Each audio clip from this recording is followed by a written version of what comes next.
Britons headed out in their droves to high streets on Saturday to do Christmas shopping after outlets re-opened following the lifting of the nationwide lockdown, as protesters hit city centers to demonstrate against lockdowns. At the start of what is expected to be a £1.5 billion spending spree today, shoppers in London and Manchester were pictured carrying bags of goods and waiting in queues outside stores, including Primark and the soon-to-be closing Debenhams. In what is the first non-working day since lockdown ended on December 2, shoppers were out in force in the hope of snapping up Christmas deals with prices slashed by up to 80%. Joining them on nearby Oxford Street was London Mayor Sadiq Khan, who took the time to take selfies with people at the popular shopping destination. He said, "It's quite clear, speaking to shopkeepers, businesses and those in retail, they've had a horrendous 9 months. They're keen to make sure this golden month and this golden quarter they can make up some of the ground lost. They've seen the collapse of international tourism, the collapse of domestic tourism, and that's why they really need our support. Unless we support our shops, we can't be surprised if, due to a combination of COVID and lack of business, shops close and people lose their jobs." But while high streets were busy with shoppers, protesters gathered in Victoria Square in Birmingham this afternoon and outside Stratford Station in East London to demand an end to lockdown measures. Demonstrators were seen chanting and carrying signs reading "COVID-19 equals control," in protest scenes that have become familiar for the last 3 weekends across the country. Jeremy Corbyn's conspiracy theorist brother Piers gave a speech at the protest in Birmingham which also attracted some anti-vaccine demonstrators. On the high street, retailers hope today's purchases will breathe life back into a sector which has been hammered by the shutdown caused by the COVID-19 pandemic. The lifeline for struggling stores comes after a week of high street woes as 26,500 jobs were put at risk at retailers including Sir Philip Green's Arcadia Group and Debenhams, which have been severely impacted by the pandemic. 2 out of 3 smaller firms and self-employed workers have had to stop trading at some point in the past 6 months because of crisis, new research suggests. With less than 3 weeks until Christmas, shoppers are being urged to shop locally in a push to save small businesses from financial ruin. Insurance provider Simply Business estimated 2 out of 3 smaller firms and self-employed workers have had to stop trading at some point in the past 6 months due to the crisis. It found COVID-19 could cost small businesses up to £69 billion, while a separate study by American Express suggested that almost half of non-essential independent retailers believed their survival depended on sales in the run-up to Christmas. Michelle Evans, director of Small Business Britain, said, "We are optimistic that this has been one of the biggest days for a long time for small businesses. Shopping local is especially important as many small firms are facing a compressed Christmas trading period. These small firms are at the heart of communities and local economies, so all of our individual actions can add up and have a massive impact." As Britons headed to the shops, data from travel firm TomTom showed that congestion levels in all of England's major cities were higher than this time last week. Meanwhile, the UK's chief medical officers have warned the COVID vaccine will only have a marginal impact on hospital numbers over the winter as the 4 nations prepare to start administering the first doses next week. The shopping scenes come after thousands of drinkers headed out last night to bars in Soho, London and also braved the wintry weather in York to enjoy a tipple. The number of customers visiting stores rocketed by 85.2% on Wild Wednesday, the day England came out of its second lockdown, with the rise virtually double what had been expected, according to Springboard. Pubs have had their curfew extended to 11 p.m. but are grappling with the fresh regulations. In Tier 2, they can only serve alcohol with a substantial meal, and in Tier 3 they are limited to just takeaways. More than 300,000 people are due in London's West End, 150,000 at Birmingham's Bullring and 120,000 at Manchester's Trafford Centre, according to The Sun. Coronavirus vaccines will be rolled out to care homes and GP surgeries within a fortnight, after regulators confirmed that doses can be transported in refrigerated bags. GPs were last night told to prepare to receive doses in the week starting December 14, with care homes expected to receive the vaccine in the same week. The Medicines and Healthcare Products Regulatory Agency, MHRA, still has to rubber-stamp the protocol for removing the fragile vaccine from its deep freeze, but officials expect that to be resolved within days. NHS officials last night gave GPs 10 days notice to prepare to receive stocks of the vaccine in order to begin the process of injecting elderly and vulnerable people.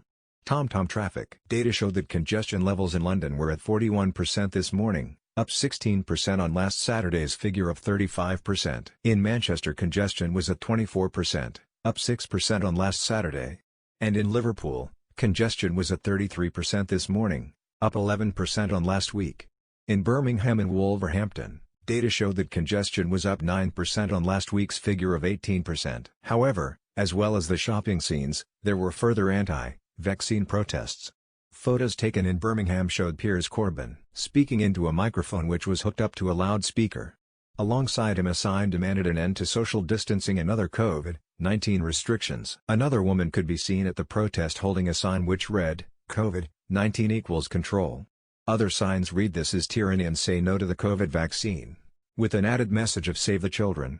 In Stratford, East London, protesters held similar banners, with one questioning the need for a vaccine. There were also protest marches at Hyde Park Corner in central London.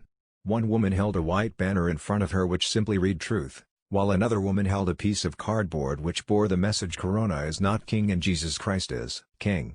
Mr. Corbyn was attending yet another protest just days after being found guilty of breaking coronavirus laws during an earlier protest in Hyde Park in May. District Judge Sam Guzzi found the charge proven that he breached coronavirus rules during a gathering at Speaker's Corner on May 16. Corbyn wrote in his notepad as the judge delivered his verdict following a two-day hearing at Westminster Magistrates' Court. Returning his decision, the judge said, "Without the regulations in place, your conduct would have been lawful.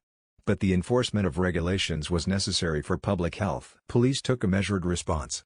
You, however, didn't engage with police. Police action in arresting you was necessary and proportionate." Corbyn was handed an absolute discharge, meaning he will not be fined or face any further punishment, after the judge heard he had spent 12 hours in custody after being arrested.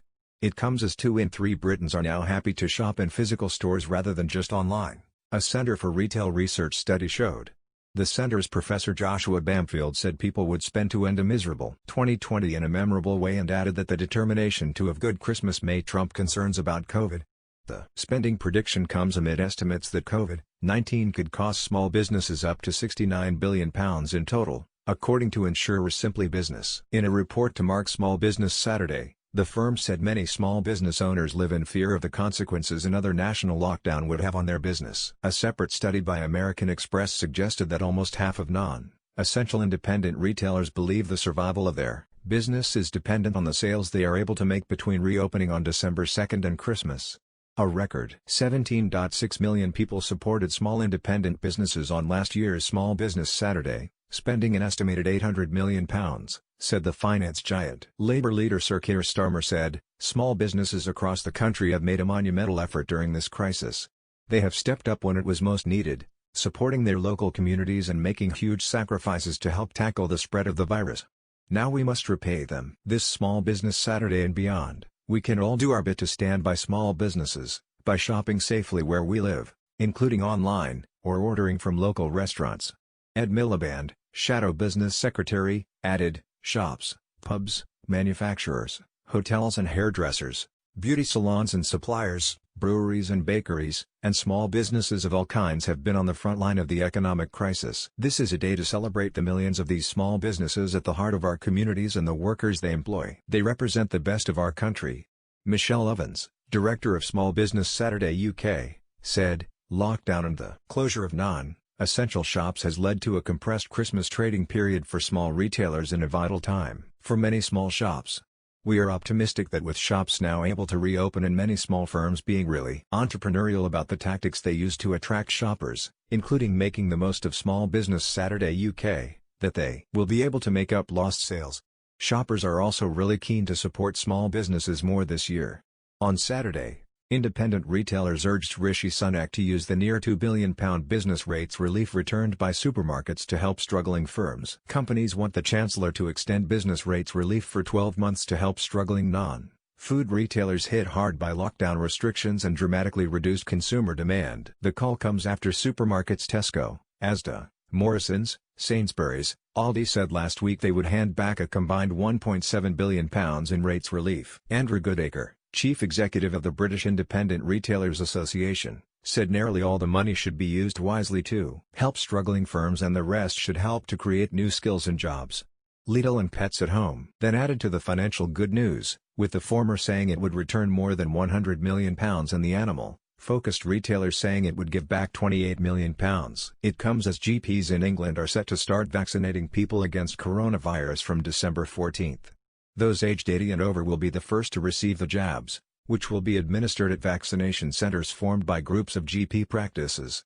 The UK became the first country in the world to approve the jab on Wednesday, after regulators gave it the green light in the wake of evidence showing it was up to 95% effective and safe, but experts have warned that festive gatherings are likely to put additional pressure on healthcare services, with a tough few months still ahead. In a letter to colleagues, the 4 chief medical officers said this winter would be especially hard for the health service due to coronavirus. They wrote, "Although the very welcome news about vaccines means that we can look forward to 2021 with greater optimism, vaccine deployment will have only a marginal impact in reducing numbers coming into the health service with COVID over the next 3 months. The actions and self-discipline of the whole population during lockdowns and other restrictions have helped reduce the peak, and in most parts of the 4 nations hospital numbers are likely to fall over the next few weeks, but not everywhere. The social mixing which occurs around Christmas may well put additional pressure on hospitals and general practice in the new year, and we need to be ready for that."